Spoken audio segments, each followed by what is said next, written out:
CYC is a free channel, presents the Word of God for everyone. Your support will help us to continue the mission. Visit our website, cycnow.com. Even $1 will make a difference.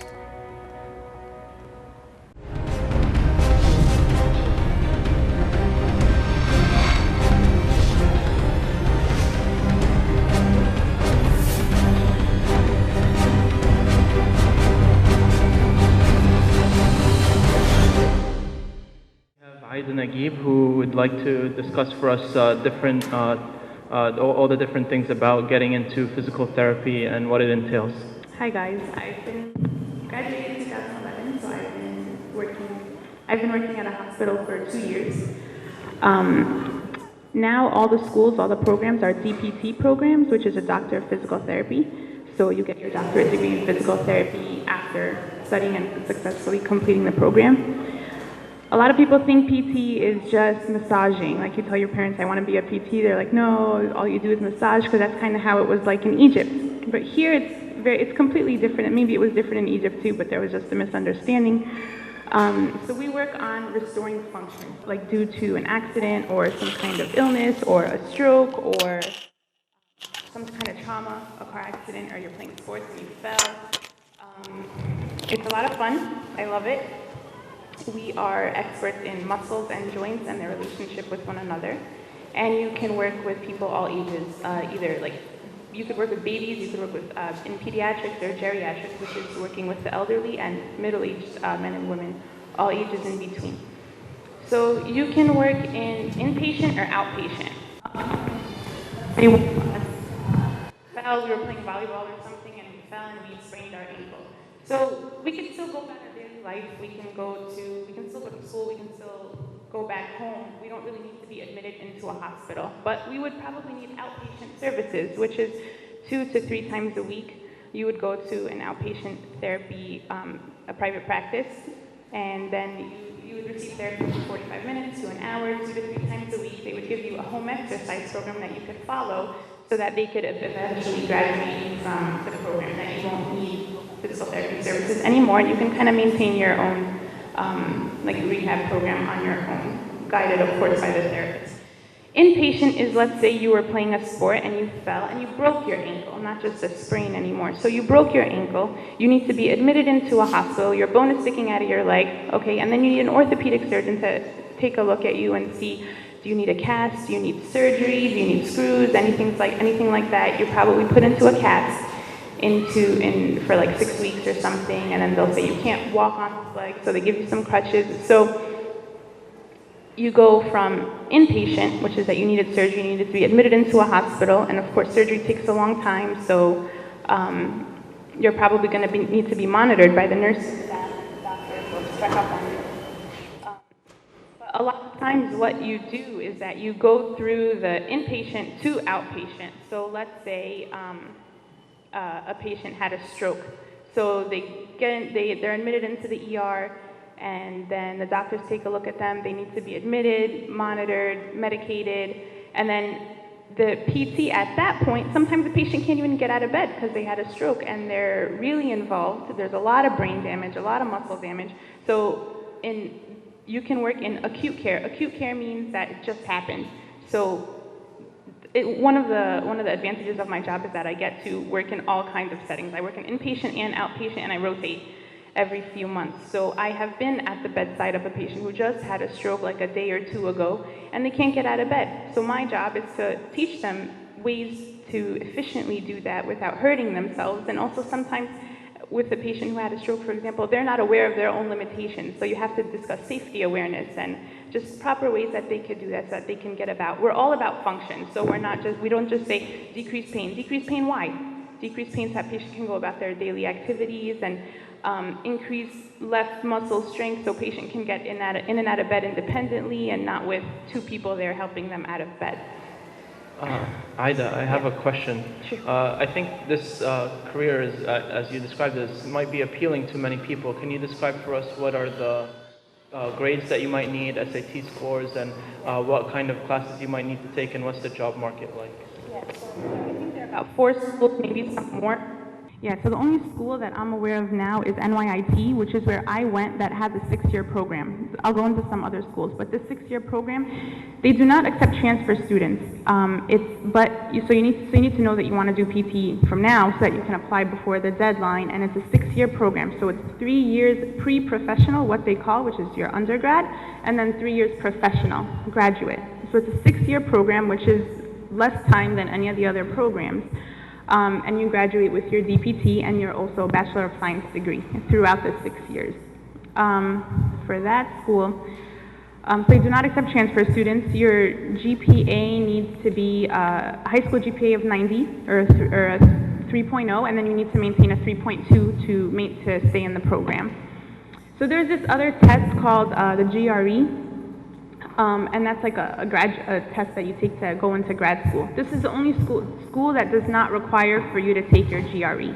All the other schools, it's not a program, so you have to have your bachelor's degree before that, or a minimum of 90 credits, and then you apply with your bachelor's degree, plus you have to take the GRE, and you have to, some schools have a minimum requirement for the GRE, some schools don't. So NYIT is a 6-year program. There are other schools, Toro, Mercy, and Hunter College, and they are like a 7-year program. So you have your, it's not even a program, it's the professional phase is the program, which is the PT program itself. It's 3 years, and then you have to take your bachelor's degree before that, which is 4 years. So the SAT requirement is just for NYIT. It's not updated on their website, but it says 1100. You guys know the conversion for that on the 2400 scale? That's what it used to be. It's on the old SATs. They didn't update it on their website about the, combined math and verbal, but I think you can probably give them a call and ask. So 1100 would probably mean that about 550 per section, so you could extrapolate that to the new test. You also need, almost all the schools that I've looked up, you need 100 hours of volunteer work. Some places require that you need it in at least 2 different settings, maybe an inpatient, maybe an outpatient, maybe one in the hospital, one in an office.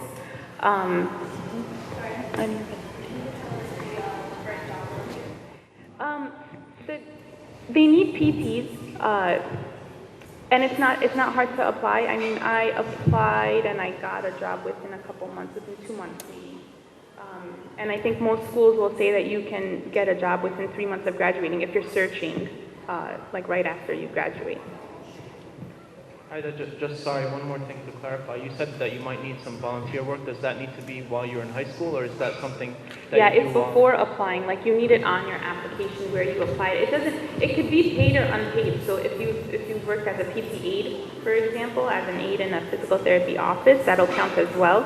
But you just need like written proof, and you need to submit that with your application. Great. Thank you so much, Aida, for clarifying these topics. And Mina Awad is going to speak to us about pharmacy. He's actually currently a student in a program at St. John's. Hi, I'm currently a 3rd-year student at St. John's. I've been working in a pharmacy for about 2.5 years now. So I'm just going to go through pharmacy as a career first in general, then I'm going to talk about St. John's, and then I'm going to talk about the different fields that St. John's would help you be geared towards. Okay, so pharmacy is the definition, I think, by the JCCP is the responsible provision for providing medicinal and pharmaceutical care. And what that entails really is working with the other professionals, doctors, insurance companies, in order to get to the patient the best medication possible and to get positive outcomes. So to become a pharmacist in New York, you have to complete your degree. You get a PharmD in St. John's, which is Doctor of Pharmacy, and you have to complete all the exams required as well, including the compounding exam. In New Jersey and other states, you do not need the compounding exam in order to work there. So for the career itself, so when people think of pharmacists, they think of pill pushers, people who just count pills and just dispense it to you. But there's a lot more involved in it. There's a lot more that the pharmacist can provide the patient. The reason why I chose the pharmacy field is that I feel that pharmacy is the first line of medicinal care that a patient can reach.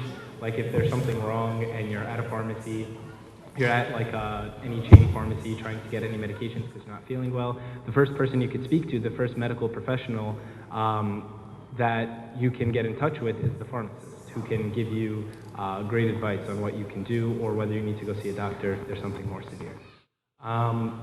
As for pharmacy, there's some pros and cons.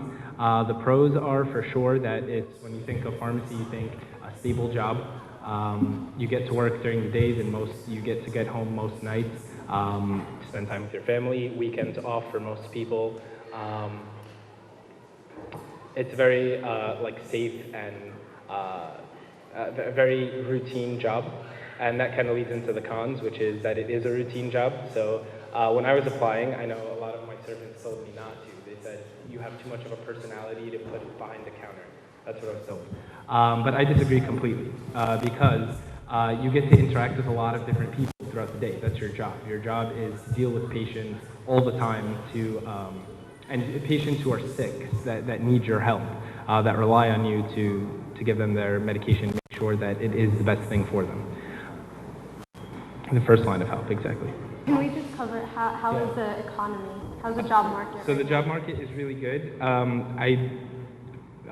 So the job market is really good for pharmacy right now.